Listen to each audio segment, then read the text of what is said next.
안녕하십니까, 이진우입니다. 최근에 금융당국이 28곳의 업체에 마이데이터 사업자라고 하는 걸 허가해 줬습니다. 이게 뭐냐면 고객의 개인 계좌 정보나 대출 정보, 카드 정보, 보험 가입 이력 등등을 모든 걸 한꺼번에 끌어와서 고객 스스로도 잘 모를 수 있는 그런 정보를 끌어와서 맞춤형 자산관리 서비스를 해주겠다라고 하는 사업인데요. 고객 입장에서는 예를 들면 지금 내가 투자하고 있는 투자 금액, 투자 수익률도 한꺼번에 확인할 수도 있고, 또 맞춤 대출을 받는데도 용이하고 이런저런 관리를 받는다는 느낌이 들 것 같긴 합니다. 그래서 시장도 커질 것 같고 업체들이 사활을 걸고 뛰어드는 분위기인데, 또 여러 가지 걱정해야 될 부분도 있겠지요. 오늘 ICT 트렌드 리포트 시간에 마이데이터 사업이라는 게 어떤 거고, 또 우리 주변과 우리 생활에는 어떤 변화가 생길 가능성이 높은지 살펴보겠습니다.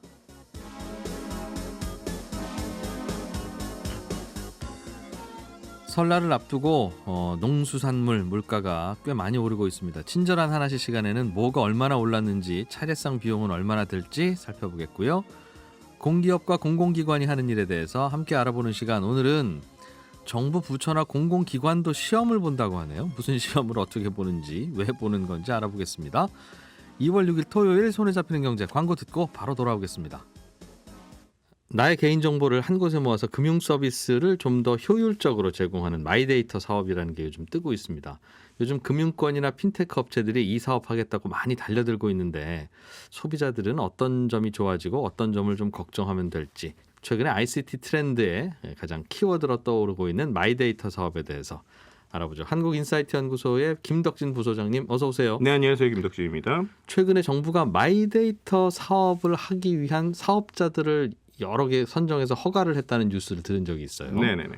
이게 그래서 무슨 사업인가 궁금하기도 하고, 사업이면 그냥 마음 다잡고 시작하면 되지 무슨 정부가 허가를 해줘야 되는 그런 사업인가 싶기도 하고, 전반적으로 궁금하네요. 네, 일단은 마이 데이터잖아요. 그럼 들어보면은 내 데이터? 뭐 이런 개인 데이터 이런 느낌이 들 수도 있을 것 같은데, 예. 일단 공식적인 정의는 뭐냐면, 정보 주체인 개인이 본인의 정보를 적극적으로 관리 통제하고 이를 신용, 자산, 나아가 건강 관리까지 개인 생활에 능동적으로 활용하는 일련의 과정이다. 뭐 이렇게 써 있는데 복잡하죠.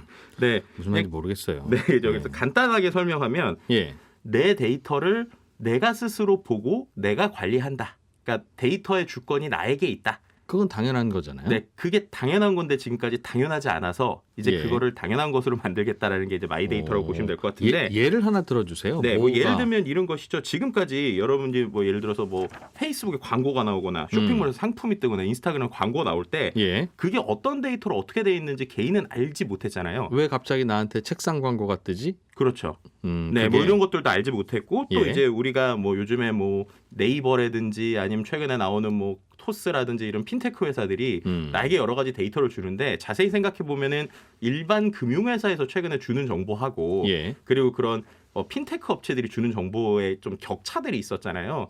예를 들면은 뭐 토스나 뱅크샐러드 같은 곳들은 여러 곳의 은행의 정보나 아니면 네. 금융 카드 정보까지 모아서 요즘에 뭐 한 번에 보여주기도 하는데, 내가 통장 어디 은행에 있고 무슨 카드 쓰는지를 그들은 안다는 거죠. 그렇죠. 그런데 이제 일반 은행에서는 그 정도까지는 못 주는, 그러니까 뭐 은행 간의 거래를 보여주긴 하지만 그 이상까지 보여주지 못한 이런 식으로 서비스 간의 격차들이 있었잖아요. 예. 근데 그게 왜 그럴까 생각해 보면 어떤 데에는 내 데이터가 많이 가 있고 네. 어떤 곳에는 내 데이터가 조금 가 있는 거예요. 그러니까 두 가지 문제가, 내 데이터가 누구에게 얼마큼 가 있는지 이제 정작 본인은 알지 못한다. 아. 그리고 두 번째는 데이터를 쓰는 사람들 입장, 그러니까 데이터를 사용하는 기업들 입장에서도 예. 기업이 데이터를 개인에게 어떻게 모으는지에 따라서 이 격차가 너무 커진다라고 하는 이 두 가지 문제를 해결하겠다라고 하는 게 마이데이터 사업의 핵심이라고 보시면 될 것 같습니다. 그럼 지금까지는 저도 어디 무슨 서비스 받으러 로그인해서 봤더니 네.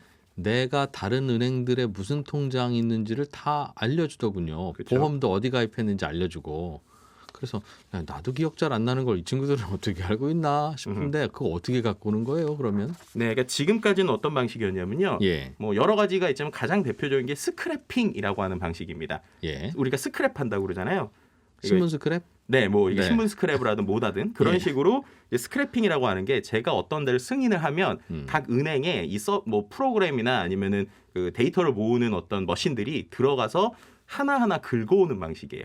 아, 그럼 그런 나의 정보를 알고 있는 업체는 언젠가 나는 기억이 잘 안 나지만 네. 나한테 요거 저 고객님 정보 제가 대신 은행들 찾아다니면서 좀 긁어와 볼까요? 이걸 동의를 구했었던 업체라는 거군요. 네, 맞습니다. 예를 들면은 그런 게 뭐 마일리지를 주겠다, 혹은 뭐 나의 통합 정보 확인하기, 뭐 이런 거라서 확인을 눌렀는데 예. 그게 이제 각 은행별로 승인을 받아서 긁어오는 방식이란 말이에요. 아하. 네, 근데 그렇게 되면 아까 말씀드린 대로 그럼 도대체 어느 은행은 긁혀올 수도 있고 안 네. 긁혀올 수도 있고, 또 내 정보가 예를 들면 A라는 서비스에는 10개가 있을 수도 있고 B라는 서비스에는 5개가 있을 수도 있잖아요. 예. 이제 그렇게 되면은 이게 오히려 정보라고 하는 것이 내 개인 정보인데 나에게 주도권이 없다. 그래서 이제 마이데이터 사업이라고 하는 건 뭐냐면 그런 걸 한 통에 모아놓는 거예요, 한마디로. 내 정보들을 네, 맞습니다. 예를 들면 내 금융 정보를 한 통에 모아놓고 예. 제가 내 정보가 어느 정도까지 있는지 나도 보고, 그리고 다른 사람들이 인증을 받으면 그때그때 긁어오는 게 아니라 이 통에 접속하는 방식이라고 생각하시면 됩니다.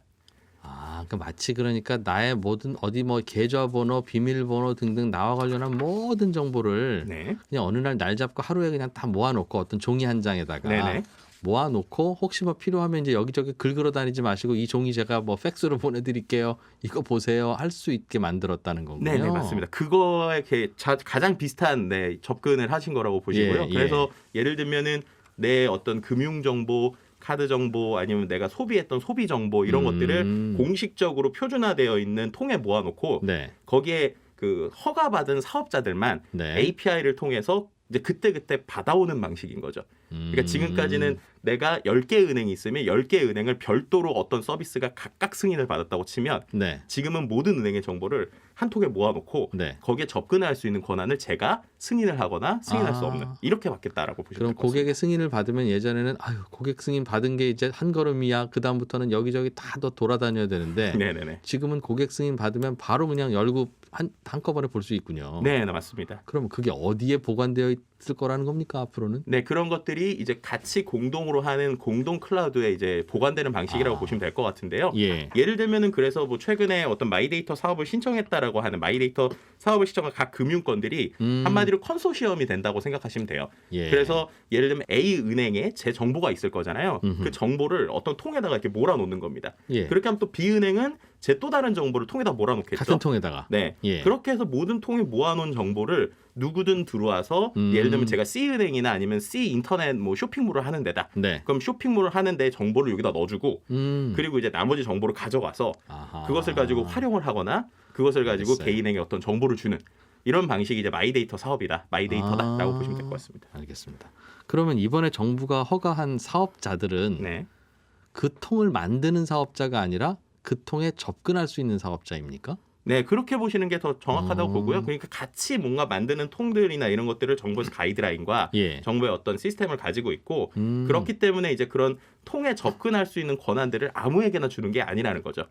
그러니까 왜 심사를 보고 아까 말씀하셨지만 예. 왜 정부에서 그런 걸 심사를 보고 아니면 왜 정부에서 이런 것들을 관리하느냐라는 네. 건 반대로 말하면 그 통에 접근할 수 있으면 그 사실은 정말 많은 것들을 볼 무서운 수 거죠. 있잖아요. 네, 예. 그렇죠. 예. 이러다 보니까 그 통에 접근할 수 있는 권한에 대해서 명확하게 심사를 해서 넣겠다라는 거고요. 그래서 아마 많은 분들이 들으셨겠지만 카카오페이가 예. 이번에 그 적격 심사에서 약간 보류가 됐어요. 근데 그 보류가 된 이유가 카카오페이의 어떤 제2 대주주가 엔터파이낸셜, 그러니까 이제 우리가 알고 있는 알리바바 알리바바. 연계가 돼 있잖아요. 이번에 저 갑자기 사라졌다가 이번에 네. 나오신 마윈 그 그렇죠. 회사. 예. 네. 그러다 보니까 이제 그쪽에 있는 문제들이 커뮤니케이션 문제가 해결이 되지 않아서 그 부분 때문에 약간의 불안성이 있을 수 있다라는 것 때문에 이번에 보류됐다라고 보시면 될 것 같습니다. 저도 그 기사 읽은 적이 있는데 네. 그러니까 대주주가 적격한 사람인지 그렇죠. 나쁜 사람 아닌지 그거를 확인해야 되는데 하여튼 그 확인이 좀 잘 안 되고 있다. 그렇죠. 그것 때문에 심사를 통과 못했다고 하더군요. 네, 맞습니다. 이제 이렇게 되면 어떤 문제가 생기냐면 말씀드렸던 스크래핑 방식 있잖아요. 예. 그 스크래핑 방식이 이제 할 수가 없게 바뀌는 거예요. 그러니까 지금까지는 어떤 회사에 좋은 기술이 있으면 그 좋은 기술을 가지고 얘는 뭐 나의 어떤 데이터를 10개를 수집해오고 어떤 데는 30개를 수집해오고 이런 식으로 예. 각자의 방식으로 스크래핑을 해왔는데 예. 이 스크래핑을 이제 원천으로 차단을 한 겁니다. 그리고 승인을 받은 사람들만 그 통에 접근할 수 있게 권한이 바뀌었다. 라고 생각하시면 될 것 같고요. 그럼 그 접근의 목적도 사전에 신고된 것만으로만 해야 돼요? 네, 맞습니다. 이제 그런 부분에서 내가 어떤 서비스를 하겠다라는 것들이 있고요. 아, 예. 그리고 그 접근한 데이터에 대해서 음. 어떤 식으로 활용하겠다라는 건 당연히 소비자들에게 보여주는 게 있는데 네. 예를 들면 카카오페이 같은 경우에는 지금 자산을 한 번에 보여주는 통합 관리 서비스를 페이 안에서 하고 있어요. 예. 말씀드렸던 것처럼 뭐 카드 정보도 보거나 금융 정보도 보거나. 근데 이게 지금 이제 승인이 보류됐기 때문에 한동안 서비스가 이제 안 된다? 네, 사용할 수 없는 상황으로 바뀌는 거라고 보시면 될 것 같습니다. 과거에는 카카오가 그거 어떻게 했지라면 설명하신 대로 스크래핑을 해왔는데 네. 이제는 그런 방식 안 되고 한꺼번에 모아놓고 한꺼번에 모아놓은 그 방에 들어가는 열쇠를 몇몇 사람들에게만 나눠주겠다는 거군요. 그렇죠. 그리고 그런 것들에 대해서 개인의 승인을 받아서 할 수 있게 하겠다라는 거라서요. 그래서 최근에 보면 서비스 자세히 보시면 이런 거 나올 거예요. 내 그 잔고 확인하게 하면 네. 뭐 500원 마일리지를 드립니다. 아니면은 내 카드 잔액을 보시면 카드 이번에 나온 뭐 명세서를 이 네이버 안에서 보시면 뭐 네. 1000포인트를 드립니다. 예. 이런 게 이제 아까 말씀드렸던 마이데이터에서 승인을 받는 과정이다라고 생각하시면 제일 쉬울 것 같습니다. 그러니까 승인만 받으면 다 되는 것도 아니고 네. 갈 수 있는 사업자는 정해져 있는데 네. 들어갈 때도 승인은 당연히 받아야 되고. 네, 그러니까 개인의 승인을 받는 건데요. 좀더 개인의 승인을 엄격해졌네요. 받을 때 그렇게 확인을 하는 방식으로 보시면 될 것 같아요. 지금은 모아 있는 정보라는 건 금융 정보에만 일단 한정돼 있나요? 네, 근데 거기에서 이제 금융도 있고요. 또 예. 최근에 이제 이번에 나오는 여러 가지 시범 사업들이 있습니다. 그 시범 사업 중에 뭐 제일 대표적인 게 말씀하셨던 금융 부분, 예. 그리고 그 외에 뭐 건강이라든지 아니면은 뭐 교통 정보 이런 식으로 개인의 것들이 있는데요. 네. 뭐 예를 들면 금융 외에 다른 얘기를 잠깐 하자면 우리가 보통 병원에 가면 진료 기록이 네. 각각의 병원에 있잖아요. 그렇죠. 그러니까 뭐 예를 들면 제가 1년 동안 어느 병원에서 어떻게 진료를 받았는지를 한 번에 보기가 어렵단 말이에요. 예. 왜냐 그게 각각의 서버나 각각의 데이터에 저장되어 있기 때문인데요. 예. 이 마이데이터 이번에 지금 작년에 시범 사업들을 좀 실증 사업들을 했어요. 근데 그 중에 하나가 말씀드렸던 것처럼 그러니까 마이데이터에 같이 접근되어 있는 병원끼리는 그 병원의 그 진료 정보를 통합으로 개인이 볼 수 있는 겁니다. 내가 개인이 네, 한자인 내가 볼 내 수 있는 거를. 거죠. 네. 그렇게 되면은 예를 들면서 내가 1년 동안 어느 병원에서 어떤 진단을 받았고 그런 것들을 직접 가지고 있기 때문에 예. 다른 병원에 가더라도 내가 이러이러한 진단을 받았어요라는 걸 볼 수 있고 그리고 그걸 기반으로 그 플랫폼은 어떤 그 사람의 1년 동안의 진료 기록을 가지고 네. 이 사람에게 예를 들면은 관련된 보험을 추천해 주거나 아니면 관련된 진료를 추천해 주거나 아니면 네. 원격으로 건강 관리를 추천해 주거나 예. 이런 방식으로 커지는 게 일종의 마이데이터 사업 중에 이제 의료 쪽이라고 보시면 될 것 같고요. 그리고 또 이제 한 가지 재밌었던 게 이제 서울시에서 했었던 사례인데 예. 우리가 최근에 이제 코로나 이후에 내가 혹시나 동선이 예를 들면은 확진자 동선이 겹치면 어떨까 이런 걱정들 있잖아요. 예. 근데 우리가 알다시피 요즘에는 교통카드를 가지고 보통 대부분 이동을 하니까 반대로 말하면 교통카드의 데이터의 원천인 티머니, 그러니까 티머니 데이터를 내가 볼 수 있다면 예. 내가 기억하지 못하는 내 동선을 티머니는 알고 있는 거잖아요. 네. 그래서 이것을 가지고 또 실증 사업 중에 어떤 게 있었냐면 제가 동선을 짤 때 예를 들면 내가 여기에서 회사까지 갈 때 예. 어느 쪽으로 어떤 버스를 타고 가야 그나마 코로나 확진자를 피할 수 있을까? 이런 것들까지 이제 보여주는 거죠. 네, 그리고 또 한 가지 대전시에선가 했었던 것 중에 또 의미 있는 것 중에 하나는 이제 몸이 불편하신 장애인분들 같은 경우에 그분들이 이제 이른바 그분들을 위한 별도의 이제 차량들이 있잖아요. 예. 정부에서 이렇게 배차를 해주는. 근데 그 배차가 상당히 복잡하고 예약도 오래 걸리고 자기가 원하는 시간에 오지 못한단 말이에요. 예. 근데 이런 거 역시도 교통카드 데이터와 이제 합작을 하면 이분이 보통 뭐 평일 3시에 이 차를 부르는구나라는 패턴이 나오고요. 그 패턴을 가지고 미리 예약을 해주는 네. 그러니까 이런 서비스들처럼 나에게 있는 이른바 생활 데이터들, 내 주변에 있는 생활 데이터를 가지고 나에게 조금 더 도움을 주는 이런 서비스들이다. 이런 것들이 이제 향후에 만들어지는 것이 마이데이터의 사업의 궁극적인 원리다라고 보시면 될 것 같습니다. 알겠습니다. 충분히 어떤 사업인지 잘 이해가 되고 많이 네. 편리해질 것 같기는 한데 질문이 하나 있어요. 네. 예를 들면 아까 그 나의 동선을 누군가 예를 들면 팀원이라고 하는 회사에서 알고 있다. 네. 그런데 예를 들면 제가 어떤 비즈니스를 하고 싶냐면 어떤 분이 이런 동선을 통해서 주로 출퇴근하시는구나. 그럼 그 동선에 따라서 어떤 재미있는 물건을 파는 혹은 맛있는 음식을 포장해서 파는 것들이 있는지 추천을 해드리면 퇴근길에 여기 들렸다가 가실 수 있겠구나. 모르셔서 그동안 안 갔지. 그렇죠. 그러니 그런 추천을 해드리면서 그 가게에서 예를 들면 수수료를 받으면 좋은 사업이 되겠다. 네네네. 라는 생각으로 내가 그 사업을 하고 싶으면 그분의 이제 동선을 나도 알아야 되잖아요. 그렇죠. 그러려면 저도 그 사업 할 거니까 마이데이터 허가 내주세요 해야 되는 거죠. 네, 맞습니다. 정부에. 네네네. 근데 정부는 야 그렇게 따지면 수천만 개의 사업자들이 다 마이데이터 하겠다고 하지. 음흠. 그러니까 안 돼 할 거고. 그러면 제가 팀원이한테 가서 저 이런 데이터가 필요한데 저 사업 좀 하게 좀 도와주세요 하면 도와줄 수 있는 겁니까? 지금 이제 말씀하셨던 것처럼 예. 마이데이터랑은 조금 결이 다를 수도 있는데요. 예. 예를 들면은 지금 데이터 관련 비즈니스들이 그런 식의 어떤 표준화 그리고 그 안에서 비식별화라고 하는 이런 네. 것들이 계속 늘어나고 있어요. 예를 들면은 개인, 그러니까 예를 들면 김덕진이 어떻게 움직였는지까지는 주진 못하고요. 그건 프라이버시니까. 네네, 그게 예. 아니라 예를 들면은 서울시에 있는 20대들이 평균적으로 이렇게 움직였다라는 것들은 논의에 의해서 데이터를 팔고 사는 부분들이 이제 조금씩 존재하기 시작을 합니다. 네. 근데 이제 이런 부분들이 하나하나 별도로 되면 당연히 관리 입장이나 저의 입장에서도 마이 데이터인데 내 거가 누군가가 거래가 되는 거잖아요. 굉장히 모호할 것 같아요. 네, 맞습니다. 예, 예. 그러다 보니까 이런 부분들을 정책적으로 어떻게 안고 가느냐가 말씀하셨던 대로 이 향후의 마이 데이터 사업이 되게 중요한 부분이에요. 네. 왜냐하면 지금 이 금융권에서도 어떤 문제들이 있었냐면 예. 지금 어쨌든 이 금융 분야에서 마이데이터 사업을 처음 시작하잖아요. 그랬더니 은행들 같은 경우는 여기 이제 들어오면 예를 들어서 우리가 IT 회사인 네이버나 카카오가 가지고 있는 쇼핑 어떤 기록들도 우리가 받을 수 있을 거라고 생각한 거예요. 예. 왜냐하면 네이버나 카카오 입장에서는 어떤 그 자기들이 가지고 있던 기본적인 쇼핑이나 네. 개인 정보들이 있을 거잖아요. 그것도 마이데이터 중에 하나라고 볼 수 있겠죠. 그렇죠. 그럼 예. 거기에다가 금융 은행의 것들이 합쳐져야 되는 건데 예. 기본적으로 이번에 이 마이데이터 사업에 들어올 수 있는 자격 중에 어떤 게 있냐면 본인들이 가지고 있는 데이터를 예. 거기에 같이 녹여서 그 데이터를 같이 공공으로 넣는 플랫폼 사업을 해야 돼요. 아, 내 것도 줘야 네, 맞습니다. 남의 것 개인정보 마이데이터를 받을 수 있게. 네, 맞습니다. 예, 예. 근데 그렇게 됐는데 예를 들면 그렇게 되면 이제 은행권에서 기대했던 건 그거였죠. 왜냐하면 지금까지는 스크래핑이라는 기술을 통해서 뭔가 개인의 은행의 데이터는 IT 회사들이 다 가져갔는데 네. 은행 입장에서는 IT 회사의 데이터를 볼 수 없었잖아요. 그렇겠죠. 그랬는데 이 부분에서 이제 논의를 했다가 어떤 식으로 결론이 났냐면 이제 IT 회사들이 이렇게 방어를 한 거예요. 이거 쇼핑을 예를 들어서 내가 뭐 A 커피사에 커피를 3,000원짜리를 먹었다라고 하면 이것도 개인정보다. 예를 들면 온라인에서 네. 반팔 무슨 브랜드 티셔츠를 샀다까지 보여주면 이거는 예. 개인정보가 될 수 있기 때문에 그렇게는 못 주고 그냥 옷을 샀다. 아니면 음료수를 샀다. 이런 식으로 상위의 카테고리 정도만 주겠다라고 이번에 협의가 됐어요. 그럼 이제 그렇게 되면 여기서 또 분명히 데이터 격차가 나겠죠. 왜냐? 금융사의 데이터는 어쨌든 거의 세세한 걸 다 주고 있는데 그렇죠. IT 회사들의 데이터는 그 정도밖에 분석이 안 되면 결국엔 IT 회사 입장에서는 나는 여러 가지를 다 할 수 있는 거예요. 회사 내부 데이터를 열어보면 네. 아 티셔츠 브랜드가 A구나라는 걸 그들은 알 텐데 네, 맞습니다. 남은 안 준다 이거죠. 네, 그래서 그거를 그래서 또 한 가지 거기에서 이른바 이제 금융권에서 얘기하는 거는 IT 회사들의 꼼수다라고 얘기했던 것 중에 하나가 최근에 보면 그래서 네이버도 그렇고 카카오도 그렇고 금융회사를 분사를 시켰단 말이에요. 네. 예를 들면 예. 네이버도 네이버 파이낸셜이라고 하는 대로 분사시켰습니다. 예. 그럼 그렇게 되면 네이버 파이낸셜이 이 그 마이데이터 사업에 들어가는 거기 때문에 네.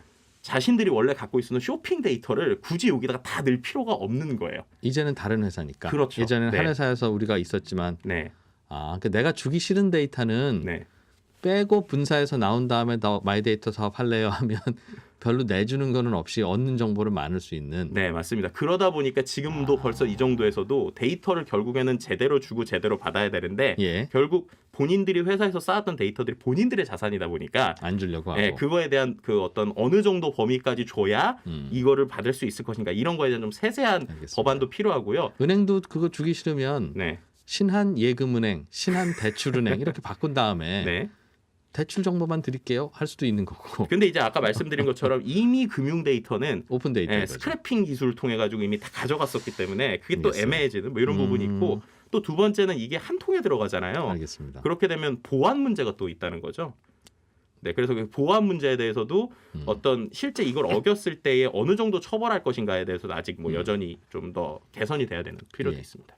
마지막으로 궁금한 게 네, 이러면 아주 다양한 비즈니스가 생길 것 같아요. 그렇죠. 그동안 쇼핑 목록을 대강 보면 그 어떤 상인들도 이분이 김덕진님인지 이진우님인지는 모르겠으나 이분은 보니까 이런 것만 사는 걸 낚시도구 많이 사셨네. 그럼 이게 필요하실 수도 있겠네라고 추천을 할 수도 있고 네네네. 뭐 레터를 보내서 뭐 판매를 권할 수도 있고 다양한데 그런 일을 마이데이터 사업자로 허가받은 분만 할 수 있는지 아니면 나도 할래요 하고 하면 허가를 해주는 것인지 아니면 항상 그런 거 하고 싶으면 마이데이터 사업자 이미 된 분들한테 수수료를 내고 해야 되는 것인지. 그러면 이제 마이데이터 사업자 허가증이 권력이 되는 거잖아요. 네. 어떤 상황입니까? 그러니까 그 부분이 이제 결국에는 이 마이데이터뿐만 아니라 여러 예. 가지 데이터 사업이 가야 될 길이라고 보는데요. 지금 그 일반적인 데이터를 가지고 있는 회사들은 예. 그 데이터에 대해서 우리나라에서 이제 가장 애매한 것 중에 하나가 바로 그런 것들이에요. 말씀하신 대로 비식별화, 그러니까 나를 제대로 알아보지 못하게 하는 법안, 네. 그리고 데이터의 범위, 그리고 그 범위를 어디까지 쓸 수 있는지에 대해서 기술적으로는 있는데 정책적으로 못 다루는 부분들이 있어요. 누구는 되고 누구는 안 되는지. 네, 그래서 그런 부분에 대한 강력한 보완들이 필요하고요. 그래서 예. 이런 마이데이터 사업은 결국 그런 식으로 통합적인 관점에서 가기 위한 첫걸음이다라고 생각하시면 제일 좋을 것 일단 같습니다. 몇몇 사업자들 보고 시켜보기는 하고 있는데 제가 네. 질문드렸던 그 부분이나 등등은 네. 아직은 정해진 바 없다. 네, 그리고 그런 것들은 일부 뭐 어떤 특정 데이터에 대해서는 별도로 거래하거나 또 그거 관련된 뭐 빅데이터 플랫폼이나 여러 가지 또 다른 사업들이 있거든요. 하지만 제가 볼 때는 궁극적으로 내 데이터가 쓰이는 거기 때문에 예. 내가 그 데이터에 대해서 어떻게 쓰였는지에 대해서 정확하게 볼 수 있는 데이터 주권적인 관점에서 보면 이 마이데이터 사업은 좀 중요한 부분이다라고 볼 수 있을 것 같습니다. 그렇겠네요. 내 정보에 누군가가 접근하고 싶은 거는 네. 우리 동네 두부장사 아저씨일 수도 있고 신문보급소 사장님일 수도 있고 그렇죠. 무슨 뭐 토스 같은 금융 그 서비스 업체일 수도 있는데 나는 두부장사 아저씨한테 드려서 뭐 추천받는 음식 줘도 된다. 나 그 아저씨 안다. 하더라도 그 아저씨는 마이데이터 사업권이 없으니까 지금 안 되는 거고. 네. 토스는 저분들은 어떻게 쓸지 잘 모르겠는데라고 해도 포괄적인 도움만 하면 다양하게 쓸 수도 있는 거고. 네, 맞습니다. 고민거리가 조금은 남아 있네요. 네. 네, 그래서 이 마이데이터 사업이요. 알고 보면 우리나라에서 처음 시작된 게 아니라 예. 영국이나 해외에서 먼저 시작했다는 거예요. 어. 네, 왜냐하면 이게 이런 최근에 유럽에서 GDPR처럼 개인정보 보호에 대한 근거들이 있잖아요. 네. 이제 그런 관점에서 그렇다면은 기업과 개인이 어떤 합의를 가지고 데이터를 쓸 것인가에 대한 시작에서부터 했다는 겁니다. 그게 제일 중요한 것 같아요. 그게. 네, 그래서 오히려 영국에서는 이러한 어떤 데이터 방향이 이렇게 바뀌는 것 자체를 어떤 식까지 표현을 했냐면 데이터가 금융을 대신하면서 자본주의를 바꾸고 있다. 네. 그래서 금융 자본주의가 아니라 이것은 데이터 자본주의로서의 전환이다라는 표현까지 했어요. 그만큼이나 이제 우리는 그냥 아무렇지 않게 흘렸던 데이터들이 예. 바로 돈으로 바뀌는 시대이기 때문에 그렇겠죠. 결국 돈을 우리가 계좌 관리하듯이 음. 이제 내 데이터도 제대로 내가 관리해지는 시대가 필요하다라는 관점에서 오히려 영국이나 유럽에서 많이 먼저 시작됐다라는 얘기를 꼭 드리고 싶었습니다. 그러게요. 소비가 점점 늘어나긴 해야 되는데 새로운 제품으로 유혹하기는 어려우니 이제는 그동안 쌓여있던 개인정보를 바탕으로 딱 필요한 사람들 골라서 맞춤형으로 제안하는 게 새로운 탈출구일 텐데 그 길목에 마이데이터 사업이 있군요. 한국인사이트 연구소의 김덕진 부소장이었습니다. 고맙습니다. 네, 감사합니다.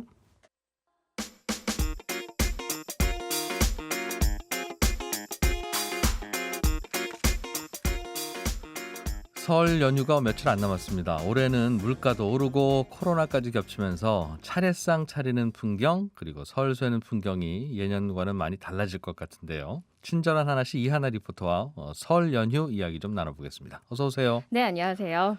야, 요즘 물가가 많이 올라서 그 설 쇠기가 좀 더 어려워졌다는 얘기들부터 들리고 있네요. 네, 그러니까요. 꽤 올랐어요. 이번 겨울에는 눈도 많이 오고 엄청 추웠잖아요. 그래서 농축산물 가격이 작년 이맘때에 비해서 10%가 좀 넘게 올랐습니다. 평균이 10%면 네, 많이 오른 평균이죠. 건 많이 올랐겠네요. 그렇죠. 품목별로 따져보면요. 파가 약 75%, 뭐 양파가 60%, 사과도 45% 정도 올랐어요. 예. 그리고 조류 인플루엔자 영향으로 달걀 값도 올랐고 뭐 돼지고기, 쇠고기 값도 연쇄적으로 다 올랐습니다. 예. 잘 들어보시면 이게 차례상 차리는 데 들어가는 재료들이거든요. 그러니까 이제 지갑이 부담스러워지겠죠. 그러네요. 명절마다 올해는 차례상 차리는 비용이 얼마고 뭐 작년보다 얼마 올랐습니다, 내렸습니다 이런 발표를 하는데 네, 물론 집집마다 차례상 차리는 메뉴가 달라서 그냥 참고만 합니다만 그렇죠. 이것도 좀 많이 올랐겠습니다. 네, 4인 기준인데 올해는 전통시장에서 차례상을 준비하면 26만 원이 좀 넘게 들고요. 대형마트에서 준비하면 36만 원이 좀 넘게 드는 것으로 예측이 됐습니다. 지난 설에 비해서 3만 원 올랐고요. 예. 장마와 태풍 영향이 컸던 올해 추석과 비교해도 3만 원이 올랐습니다. 그렇군요. 꽤 올랐죠. 네. 이거는 누가 조사해 줍니까? 고맙게 참고는 하는데 네. 차례상 차리는 비용은 이게 한국물가협회에서 하고요. 또 농수산물유통공사에서 두 군데서 하는데요. 예. 한 지역에서만 이렇게 구하는 건 아니고요. 예를 들면 전국 10개 지역에 가서 그곳의 전통시장 20군데, 마트 30군데 이렇게 예. 조사원들이 가서 직접 수첩에 가격을 적어옵니다. 그걸로 평균을 내는 건데요. 그래서 올해는 4인 가족 기준으로 시장에서 장을 봤을 땐 약 26만 원, 네. 마트에서 봤을 땐 약 36만 원이다. 이런 계산값이 나온 겁니다. 마트 과일 채소는 정말 비싸군요. 그렇죠. 똑같은 거 사는데 시장에서 사면 26, 마트에서 사면 36이면 거의 10만 원 차이죠. 어, 네. 그렇군요. 식용유, 밀가루 이런 거야 뭐 가격 어디나 비슷하겠습니다만 과일 가격은 사실은 사과 하더라도 사과 얼마예요? 이렇게 물으면 이건 마치 집 한 채 얼마예요? 하는 질문처럼 어떤 집, 사과도 어떤 사과. 집도 뭐 20평, 30평 다르듯이. 그러니까. 네. 근데 사과는 그럼 뭘 기준으로 정할까? 되게 제사성 올릴 거니까 꽤 좋은 품질로 정하거든요. 예. 크기도 큼지막컬로 선정을 해서 가격을 조사하는데 요거는 좀 주관적이네요. 그러니까 그렇기도- 요게 제사상 올라갈 거지라고 생각하고 이 가격을 조사하시는군요. 그램이 좀 정해져 있어요. 사과는 300g 정도, 배는 예. 600g 정도로 정해놨고요. 개수는 5개 정도로 정해놨습니다. 그거는 차례 지나고 나서요. 4인 가족이 충분히 배불리 먹을 수 있는 정도의 양을 가정한 겁니다. 예. 이외에도 전부 칠 때는 동태포 1kg, 두부는 네모, 계란은 열알 뭐 이렇게 세분화돼 있습니다. 양은 그렇게 정해져 있고. 그렇죠. 예. 물가협회에서 조사하는 건 총 29개 품목이고요. 농수산물유통공사는 25개 품목을 기준으로 조사를 하니까 조사 예. 기간에 따라서 좀 다르기도 합니다. 하기야 작년에 조사했던 그 조사원이 올해도 조사하면 작년에도 이만한 배 가지고 했어라고 하는 기억이 있으니까 맞추면 되는데 네. 좋은 걸로 하시면 돼요라고 하면 그건 좀 들쑥날쑥도 하겠구나 하는 생각이 드네요. 그렇죠. 네. 올해는 뭐 차례상 간편하게 차리겠다는 집이 더 많아지겠어요. 점점 간소화하는 분위기이긴 한데 맞습니다. 손님도 적을 것이고. 그렇죠. 뭐 집합금지 때문에 모이지도 못하니까요. 뭐 거하게 차려서 뭐하냐 이런 분위기가 점점 조성되고 있습니다. 요즘은요 손가락 몇 번 클릭으로요 간편 제수용품 세트를 배달받을 수 있더라고요. 예. 대략 구성을 보니까 전, 뭐 산적, 떡국 재료, 만두, 잡채 등이 있는데요. 대부분 전자레인지에 몇 분 돌리면 땡 하고 완성되는 것들입니다. 네. 새벽 배송 업체들도 차례상 키트에 적극적으로 판매에 나서고 있습니다. 그런 것도 새로 나오고 있고. 네, 이렇게 시장 봐서 일일이 다 하는 것보다는 간편하게 만들어 놓은 거 사든가 하는 게 좀 더 싸지는 않아요? 제가 봤을 때 싼 걸로 보입니다. 물론 다 장을 봐서 정성스럽게 차리는 게 가장 좋지만 예. 그 매년 발표되는 차례상 비용에 직접 전 부치고 나물 무치는 그 노동의 비용은 포함이 되지 않았잖아요. 뼈 있는 말씀을. 아닙니다. 네. 뭐 어쨌든 그래서 예약받는 프리미엄 차례상은 뭐 25만 원 정도가 있기도 하고요. 네. 간편하게 준비하는 명절상은 싱글족 세트 뭐 2, 3만 원대, 예. 대가족 세트는 7, 8만 원대로도 구매가 가능합니다. 예. 그래서 추석 기준으로 이런 간편 명절상을 판매하는 온라인 유통업체 매출이 지난해보다 50% 이상 올랐다는 분석이 있기도 합니다. 많은 합리적인 분들이 이렇게 그냥 사서 지내시기도 하고 실제로 비용도 적게 든다는 그렇죠. 전국의 시어머니들께서 좀 들어주십사 하는 네, 정성스럽게 방송을 준비해봤어요. 네. 네, 제사상 차리는 마음으로 이하나 리포터였습니다. 고맙습니다. 네, 감사합니다. 대개 공기업이나 공공기관들은 우리가 신의 직장이라고 표현을 하는데 그 이유는 그래도 민간 기업들에 비해서는 치열한 경쟁이 좀 덜하지 않느냐 하는 우리의 가정 때문인지도 모르겠습니다. 그런데 아마 이 공공기관들이나 정부 부처들도 우리는 그래도 민간 기업들은 안 보는 시험을 봅니다 하는 이야기를 또 한다고 해요. 어떤 시험과 어떤 테스트가 그들을 또 힘들게 하는지 좀 알아보겠습니다. 공공기관에 대해서 알아보는 시간 법무법인 율촌의 최준영 전문위원과 함께합니다. 어서 오세요. 네, 안녕하세요. 기관이 시험을 봐요? 시험이라기보다는 이제 평가죠. 평가. 네네. 예. 이제 일반 기업 같은 경우는 시장에서 매출이 얼마나 오르나, 예. 그 다음에 수익이 얼마나 좋아졌나, 또 주식 시장에서 이제 주가가 어떻게 변동이 되나 이런 걸 보면서 이제 직간접적으로 평가를 받죠. 네. 매일 매일이 이제 평가입니다. 근데 이제 정부 부처나 공공기관은 이제 이런 식의 평가가 이제 곤란하죠. 대부분의 그러게요. 경우가 이제 독점이라든지 법으로 이제 보장을 받고 있기 때문에 예. 그러다 보니 이제 아무래도 느슨해지기 쉽다 보니까 별도의 네. 평가 절차를 마련해서 잘하고 있나 못하고 있나를 이제 평가하는 이제 이런 과정을 매년 밟고 있습니다. 이게 평가하기가 참 기준에 따라 다르겠군요. 돈을 잘 번다고 해서 잘하는 공공기관도 아니고 네. 너희들 보고 돈 벌으려고 한 게 아닌데 이제 그렇죠. 이럴 수 있으니까. 네. 어떨 때는 또 왜 돈을 못 벌어? 또 이렇게 그렇기도 이야기하는 하고, 경우도 방만하네 있는 이럴 거죠. 수도 있고. 예. 부채가 많다고 해서 꼭 나쁜 것도 아니고 또 좋은 것도 아니고. 그렇습니다. 음. 그러다 보니까 상당히 이제 어려운데 이게 이제 공공기관만 평가를 받는 게 아니고 정부 부처도 이제 평가를 받아요. 네. 그래서 뭐 정부 업무 평가 기본법이라는 게 있습니다. 그래서 여기에 따라서 국무총리실 산하에 정부 예. 업무 평가위원회라는 곳이 있는데요. 네. 여기에서 이제 정부 부처에 대해서 평가를 이제 합니다. 예, 한 5개 부문, 뭐 일자리, 뭐 규제 혁신, 뭐 정부 혁신 이렇게 나눠가지고 예. 평가를 합니다. 그래서 뭐 일반 국민들은 뭐 그런 게 있나? 라고 그렇죠. 생각하실지 모르지만 이 해당 기관 입장에서 보면은 상당히 또 중요한 또 평가로 이제 생각을 하고 있어요. 되게 우리는 저 부처 장관은 똑똑하네. 그러면 저기 일 잘하는 것 같고 네. 또 저기는 왜 뭐 하는지도 모르겠어. 그러면 안 하는 것 같은데. 예. 평가 실제로 또 결과는 평가를 해보면 다 다르다는 비슷한 거죠. 경우도 있고 좀 다른 경우도 있는데요. 어. 마침 이제 1월 26일 날 예. 이제 정부 그 부처 평가 결과가 나왔습니다. 그래서 43개 부처, 그러니까 부, 청, 처 이런 이제 중앙행정기관에 대해서 평가를 해보니까 예. 보건복지부, 행정안전부, 식약처 등이 이제 A를 받았고요. 법무부, 통일부, 여성가족부, 공정위 그리고 예. 기상청 등이 이제 C 등급을 받았어요. 그래서 대충 어떻게 보면 이제 국민들이 생각하는 거랑 예. 이제 비슷한 경우도 있지만 네. 또 좀 다른 경우도 있고요. 그래서 그렇겠네요. 이 점수에 따라서 이제 부처들은 상당히 이제 신경을 곤두세우고 음. 있습니다. 기분은 좋을 것 같아요. A 받으면. 네. 그리고 C 받으면 좀 우울해질 것 같긴 한데 네네. 그거 말고 무슨 영향이 있습니까? 일단 정부 업무 평가 기본법에 따라서 평가가 우수한 기관에 대해서는 이제 포상금을 지급할 수 있습니다. 기관에? 예, 기관에. 그러면 이제 조금씩 이제 뭐 상여금 형태로 아, 그걸 또 나눠 가질 수 예, 있어요? 예, 올라갈 수도 있고요. 예. 그다음에 무엇보다도 이제 다음에 예산 편성 때 반영이 되도록 돼 있어요.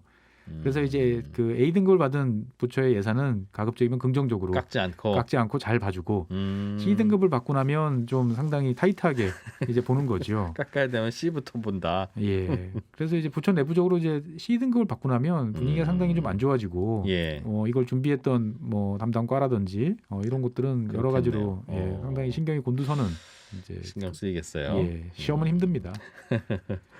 부처는 그렇고 공공기관들은 뭘 기준으로 어떻게 평가를 받습니까? 공공기관에 대한 평가는 이제 객관성, 공정성, 뭐 특수성, 전문성을 고려해서 이제 정부가 직접 하는 게 아니고 외부 기관이 실시하도록 법에 정해놓고 있습니다. 예. 그래서 이제 한국조세재정연구원 산하에 공공기관 연구센터라는 곳이 있는데 이곳에서 이제 공공기관 경영실적 평가를 하고 있어요. 그러니까 이제 그 조세재정연구원이라는 기관 명칭을 들어보시면 아시겠지만 이제 주로 세금, 재정 이런 것을 하는 기관이다 보니까 이제 기획재정부 산하의 기관이죠. 그래서 어떻게 보면 이제 기획재정부가 이제 각 공공기관에 대한 평가를 한다 이렇게 보시면 되겠습니다. 참 평가 기준이 뭐 하겠다는 생각이 들으면서도 계속 드네요. 네. 뭘 어떻게 하면 일을 잘한 거라고 생각할 수 있을까? 그래서 이제 그 오픈북 시험이에요. 시험 문제를 미리 다 알려줘요.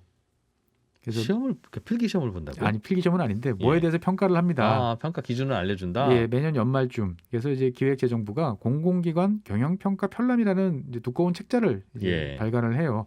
여기에 보면 평가 절차, 기준 이런 것들이 쭉 제시돼 있고 전년도 평가 결과가 기관별로 다 나와 있습니다. 예. 그래서 여기에 맞춰서 이제 평가하는 주체나 평가받는 기관이 이제 준비를 이제 열심히 하게 되는 거죠. 그렇게. 예, 근데 그래도 저는 예를 들면 어떤 기관은 사업을 많이 했고, 네, 수조 원짜리 막 자본금이 있는. 네, 예. 어떤 기관은 사업을 별로 못했는데 네. 못한 기관 이리 와 보세요.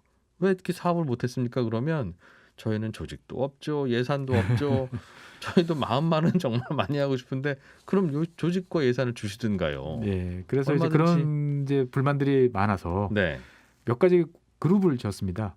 이제 비슷한 놈들끼리 모아서 아, 예, 그렇게. 예, 그래서 공기업 같은 음. 경우는 이제 1그룹, 2그룹으로 이제 구분을 하는데 예. 이제 SOC에 대한 이제 덩치가 큰 기업들 같은 경우는 1그룹으로, 그다음에 나머지 공기업은 이제 2그룹으로 묶입니다. 그래서 각자 그 그룹별로 상대 평가한다. 그렇습니다. 그래서 이제 1그룹에는 우리가 잘 아는 뭐 인천국제공사, 네. 뭐 한국가스공사, 도로공사, 석유공사, 코레일, LH 이런 이제 굵직한 기업들이 이제 있는 예. 그런 이제 리그고요.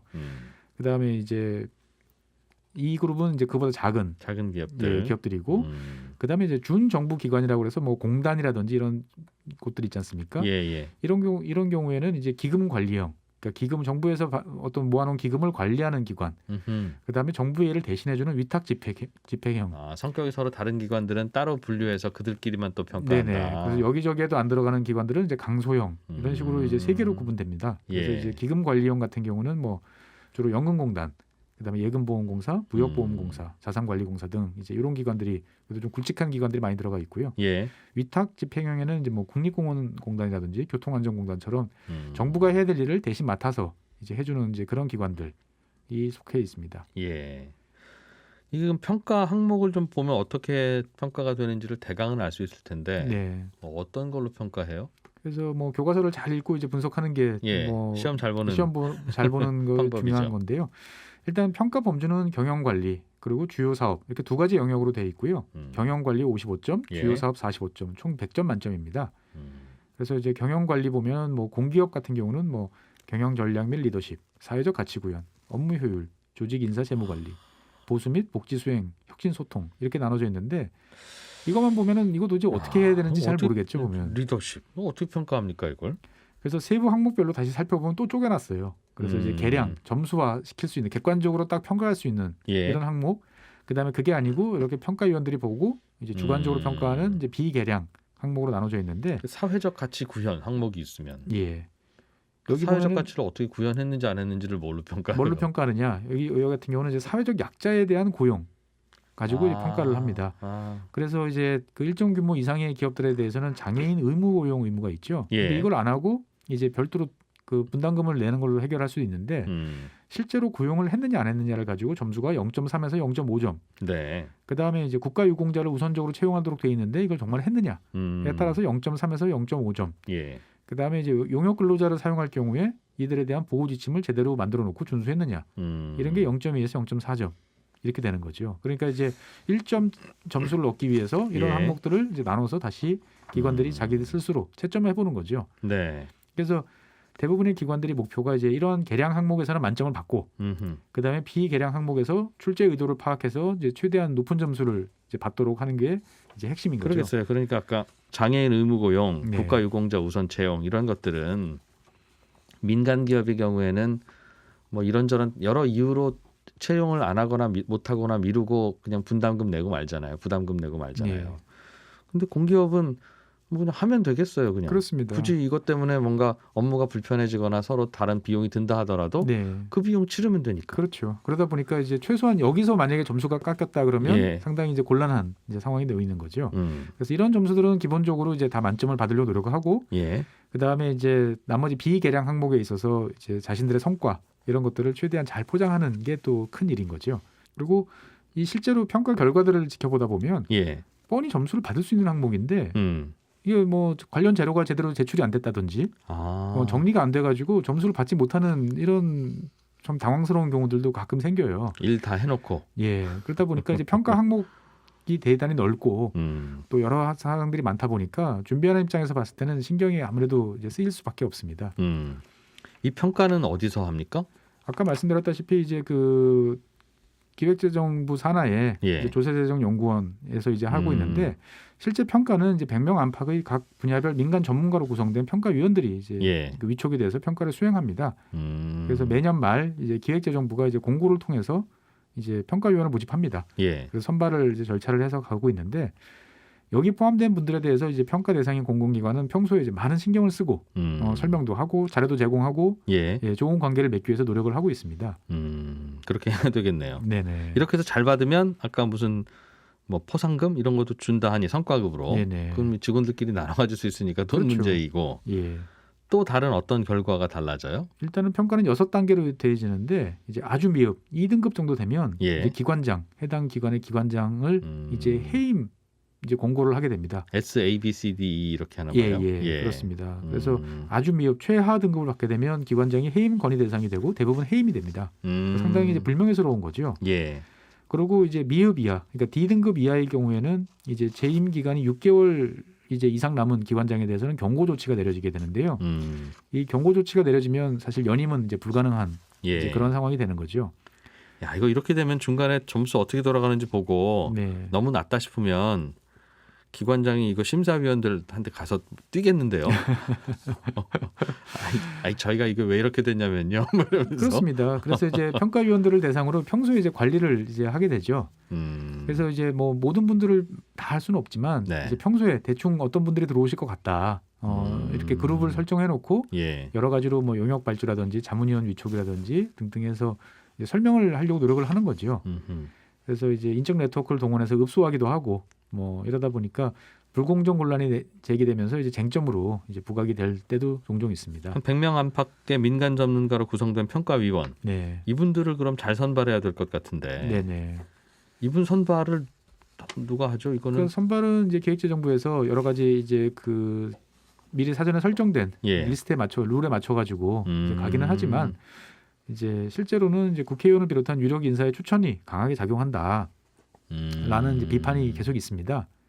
추천을 의도적으로 하나 봐요. 그렇습니다. 그래서 이분 좀 반영됐으면 좋겠어. 뭐 이렇게 이제 선발하는 쪽에다가 이야기를 하는 거죠. 국회의원은 왜 그렇게 할까요? 굳이? 그러니까 뭐 여러 가지 이유가 있는 거죠. 내가 평소에 이분 참 능력 있는 것 같고, 아 그분 챙겨주기. 예, 챙겨주기도 있고, 네. 또 한편으로 보면은 이제 기관의 요청을 받고, 아 국회의원이 예, 아, 저희 기관하고 친한 교수님이 이분이신데 네, 저희 기관 사정을 잘 아시니까 아, 이분이 좀, 여기 평가기관에 들어가면 저희 괜찮을 것 같습니다. 예, 이렇게 이제 되는 경우도 있겠죠. 그러다 보니까 이제 공정성 문제가 이제 제기가 되고 있고요. 예. 사실 이제 공정성 문제는 뭐 항상 제기되는 문제지만 더 큰 문제는 이제 평가 기준이 그러니까 꼴대가 자꾸 움직이는 거죠. 기준이 예. 그러니까 정부의 정책 방향이 바뀔 때마다 이 공공기관 평가 기준이 이리 갔다 저리 갔다 하니까 기관들로서는 상당히 이제 어렵다라고 경험이 이야기를 있어요. 할 수밖에 없는 거죠. 원래 정권 바뀌고 나서 어느 정권이든 네. 뭔가 지지율을 올리려면 네. 제일 좋은 방법이 공기업에 대해서 비판적인 발언을 하는 거. 거기에 대해서는 우리나라는 좌우 동서 막론하고 그래 그거는 옳지. 그 방만한 공기업 문제입니다라고 하면 100명이면 100명이 다 동의하는. 그래서 이제 이명박 정부 때는 자원외교, 예. 그다음에 박근혜 정부 때는 성과연봉제, 부채 비율 감소, 그다음에 현재 문재인 정부에서는 사회적 가치 구현 이런 쪽으로 이제 목표가 계속 변화되고 있죠. 그러다 보니까 여기에 맞춰서 경영평가 지표가 이제 자꾸 바뀌는 겁니다. 그래서 이제 이를테면 부채 비율 감소를 위해서는 채용도 최소화하고 지출을 최소화해서 부채 비율을 낮추는 기업들이 좋다고 평가를 쭉 받아오다가 사업 안 해야죠. LH공사 같은 경우에는 임대주택 사업 안 하면 그렇습니다. 부채 안 늘어나죠. 예, 그다음에 이제 한국전력 같은 경우는 전기요금 인상이 잘 되면 부채 비율이 부채 안 늘어나죠. 예, 늘어나서 근데 이제 정권이 바뀌면서 정책 예. 방향이 바뀌어가지고 어떤 또 공기업이 역할을 해라. 그러면 부채 늘어나죠. 예. 그러다 보니까 평가 점수가 이제 짧은 시간 내에 막 변하다 보니까 예. 이제 준비하는 입장에서 봤을 때는 어제까지 칭찬받던 게 갑자기 비판을 받는 대상이 되는 네. 이런 일들이 반복된다라는 이제 하소연을 이제 하고 계시는 거죠. 그러나 정부 입장에서는 이거 시험 계속 보려고 하겠습니다. 이 시험을 봐야 네, 뭔가 통제도 되고 그렇습니다. 점수 깎는다 그럼 이런 얘기도 할 수 있고. 그래서 이제 과거에는 이제 각 그 부처가 이제 이런 기관들에 대한 장악력을 갖고 있었는데 이런 이제 평가 이제 기능들이 강화되면서 기획재정부가 이제 주도를 하고 있는 거죠.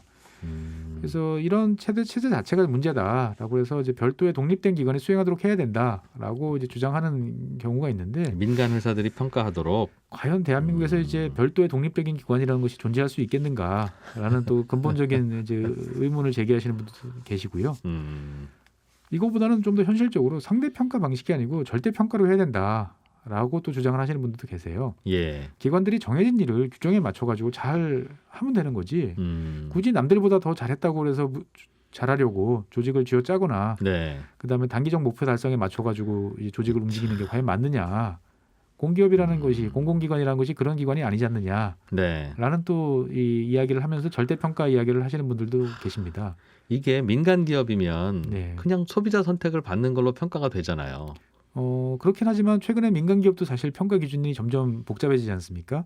뭐 요즘 같으면 이제 그 ESG라고 그래서 환경이라든지 사회적 가치, 뭐 지배 구조 그런 것도 평가를 하죠. 예, 이런 거에 대해서 또 민감하게 또 반응을 하지 않습니까? 그러다 보니까 어쨌든 간에 평가라는 것들은 계속 강화되고 예. 평가 절차는 복잡해지고 평가 항목도 다양해지는데 이것이 이제 과연 그 할 수 기업 없죠. 공공기관의 근본 목적과 잘 맞느냐 안 맞느냐가 이제 중요한 문제인 것 같습니다. 그렇게 한 곳밖에 없으니까 평가가 안 되겠네요. 예를 들면 코레일 같은 경우에 그동안 네. 한참 문제가 됐던 네네.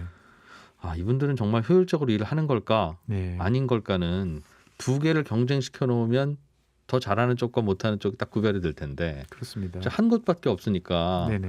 열심히 하고 있어요. 그러면 열심히 하고 있는 것 같기도 하고 더 잘할 수 있는데 안 하는 것 같기도 어떤 하고. 경우는 이제 열심히 하고 싶은데 예. 열심히 하려고 그러면 더 많은 예산으로 통해서 자동화 또 그래야 해야 되는 되는데 거죠. 그렇지 못하다 보니까 사람이 많아서 꼭 놀고 있는 사람이 있는 것처럼 보이는 경우도 있을 수 있고요. 그럴 수도 있겠네요. 만약에 자동화를 하게 되면 그러면은 이제 잉여 인력이 많아지는 그럼 직원 줄이면 사회적 가치를 실현하는데 또 예 부정적으로 나올 수도 있는 거죠. 이거 참. 예 그러다 보니까 이제 그 중간에 어느 지점을 잘 찾아가는 게 사실 평가하는 쪽도 이제 평가받는 쪽도 받는 쪽도. 예 어려운 이야기입니다.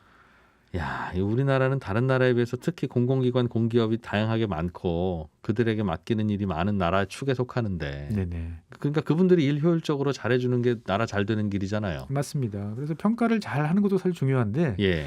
그래서 이렇게 뭐 몇 가지 잣대로 일괄적으로 평가하지 말고 각 기관별로 다 맞춤형으로 해놔야 되지 않느냐. 각 기관을 평가할 수 있는 기준을 아예 정해놓고 그렇습니다. 법이든 규정이든. 네네. 그래서 거기에 맞춰서 가도록 하는 게 맞다. 이런 네. 식으로 줄 세우기가 무슨 소용이 있느냐.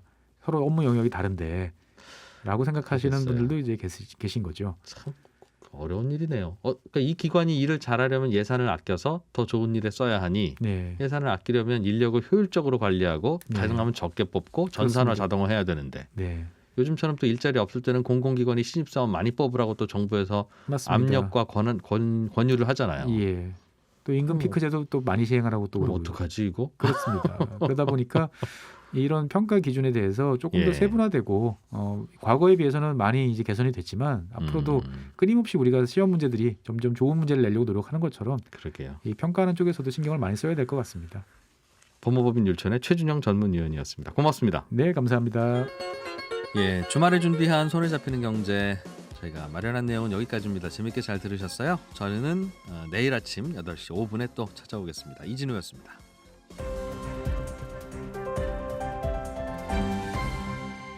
경제를 생각하는 사람들의 즐거운 습관. 이진우의 손에 잡히는 경제.